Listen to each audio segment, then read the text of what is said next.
Hello, it's Charlotte here, and welcome back to my channel, or welcome if you are new here. In today's video, I'm going to be showing you how to set up a design elements or site stylings page on your Squarespace website, and also what that's going to look like and any implication it has for SEO, because I think this is one of the most underrated tricks, especially if you've been DIYing your website, or if you maybe had someone else design your site a while back, but you want a bit more control over a few more design elements, this is going to be really helpful for you. So in this video, I'm going to show you, first of all, what is a site styling or design elements page.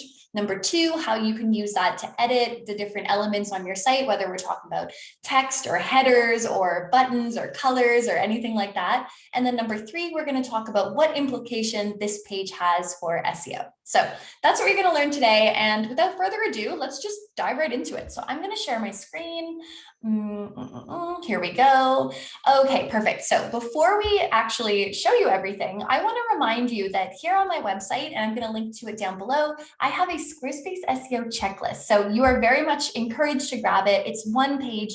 Whether you are a complete beginner with Squarespace SEO or you've been at this maybe a little bit, but you want to make sure that you haven't forgotten anything, then this SEO checklist is for you. And it's going to walk you through everything you need. Like I said, start to finish, make sure you've dotted the I's, crossed the T's, haven't forgotten anything. And it has been downloaded by thousands and thousands of people. So trust that you are in excellent company. So you can grab a copy of it down below and thank me later once you have it.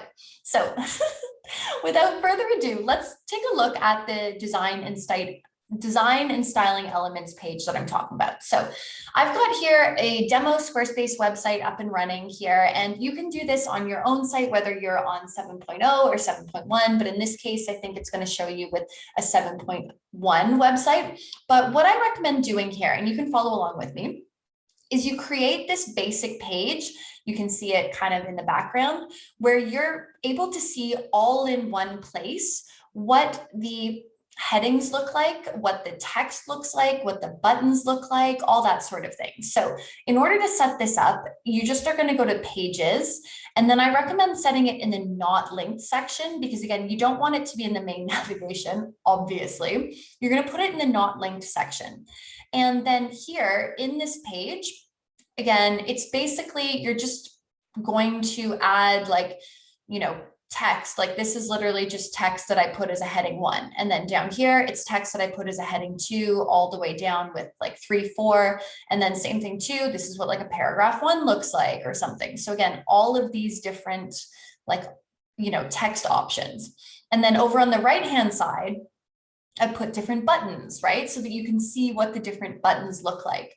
And then I've also put this little reminder here because when we start styling things, you can remember that the primary button is going to be used for all of these different things. Like it's going to be the default one, especially with 7.1 that Squarespace recommends. So it's going to be for the, again, add to cart button, the auto layout button, the button blocks that you set to the primary one. So if it's on maybe, I don't know, like a sales page or something, the checkout buttons, donation block buttons, form block submit buttons, membership sign up, newsletter blocks, like all of these different things are going to go with primary button 1. So it's primary, it's the most important thing.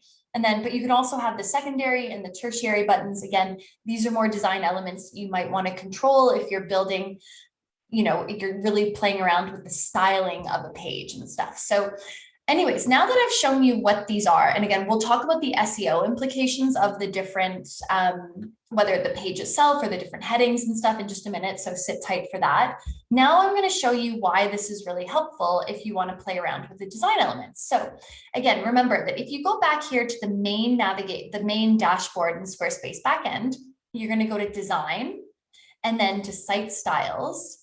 And then here, again, in site styles, this is where you can start playing around with, let's say, the different fonts or the colors or the animation, the spacing, like the buttons. So you can kind of, say, hey, like maybe I want to, let me move my thing so I can see it a bit more. Maybe you're like, oh, I want to change what the tertiary button looks like or something. Well, again, now you have it here and you can see what it's going to look like compared to the others. So you can go to like the tertiary button and then maybe play around and you're like, oh, I want it to be like a square button or something, right? So you could like click that or do whatever it happens to be on that front, right? Or, change like the weight of the button button or, the different things like that way, right? So you can kind of play around that on that front. Or again, too, if you're like, oh, maybe I want to switch up the fonts, I want heading 1 to look a little different or something. Again, you can like click over to the font section. You can play around with like, what are the base sizes of the headings, like what are we going to change them to for like the header 1. So again, like, you want it to be, you can like play this around, you can make it like a bit bigger, you can like play around, like style it, whatever. But the nice thing about having, again, this page here where you can see all of the design elements in one go is that like, not only are you seeing how to change it on Squarespace, but you're also seeing like, what is that actually going to look like when I change the heading 1 versus heading 2 or 3 or something. So I think that having this page here is really important. Again, not only just from a visual point of view to see it all together, but also it gets you comfortable with like playing around with these different sections on your Squarespace website. So it's really, really helpful on that front. So now we've talked about, like what this page is. Now let's go through a couple different like considerations that you might have with this page, okay? So the very first thing is, remember, going back here on the dashboard element, is we're gonna put this page in the not linked section, right? Because we do not want it to be in the main navigation of our Squarespace website at all. And then the second thing that I recommend doing is open up the page settings here and make sure that you've toggled this off to say disabled. So it's not an enabled page. And again, this means that it's not going to be accessed by site visitors, right? So that's going to be really helpful on that front. And with the SEO tab as well too, like we do not want to fill out the SEO titles or SEO description, because again, we do not want this page to be something that's crawled and indexed by Google. So again, one of the things that we can do for an added precaution on top of disabling it is we could also toggle and say hide page from search results, because again, this is more of a page that we want for ourselves and our own reference. It's not a page that we want playing around with for Google. We don't want them to like show it in a search result or something like that. So that's what I really recommend doing on that front. And then you can just click save here. And again, remember when you're going through and styling this page, particularly when you're thinking about the different headers, so the heading 1, 2, 3, 4 or something, I always want you to think that the heading 1, remember, you're really, whether you design this page yourself or you have maybe like a designer do it or something for you, every page or blog post or product page, whatever it is, really should only have one heading 1. Because again, when Google crawls and indexes your website, this is what they're going to see as like the, usually like the page title or something like that. So, and if you want to learn more about like Google crawling and indexing it, I'm going to link to a video up above that talks about like the basics of Squarespace SEO. So take a look at that. But remember, you only really want to be using the header 1 once on a page.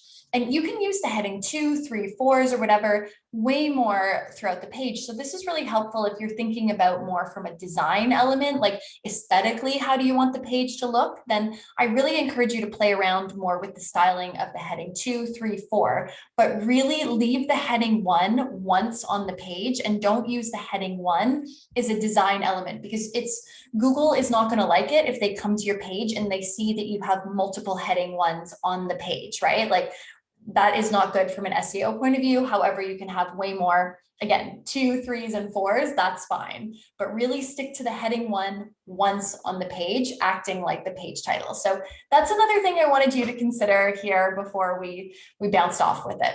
So I would love for you to tell me down below, like, do you have one of these design elements or styling pages set up on your Squarespace website, whether you built it yourself or if maybe a designer or something built it for you? Do you have a page where you can see all of this together? Maybe have you thought about what it means from an SEO point of view, or how we want it to not impact SEO by having this page, but still be able to access it visually? I would love to know, because maybe this is something that you didn't know. It's maybe more of a like tricks of the trade, perhaps an insight that you haven't been familiar with, but now you're like, oh my God, I want this. Like, it could be really good. So let me know down below.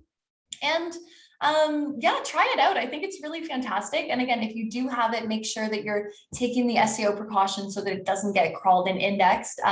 But use it because this is a really beneficial page. I have one on my site. I encourage a lot of my clients to use it, whether they're, updating their website or they're focusing on SEO. It can be really helpful to have it there. So why don't you do one too, right? And if you like this video, feel free to like it or leave me a comment or a question down below, and I'll do my best to get back to you. And if you want to learn more about Squarespace SEO, growing your website, online business, anything like that, then take a look at the other videos that I have here on my YouTube channel or over on my blog and my website, where I have lots more resources and guides and tutorials and checklists and everything like that. And yeah, before you go, grab a copy of that Squarespace SEO checklist that I mentioned at the beginning of the video. And again, it's been downloaded by like thousands and thousands and thousands of people. So you're in fantastic company with that. And that's it for this video. I hope you found it entertaining. I hope you found it useful, maybe instructional. And that's it for me. And I will see you again soon in the next video.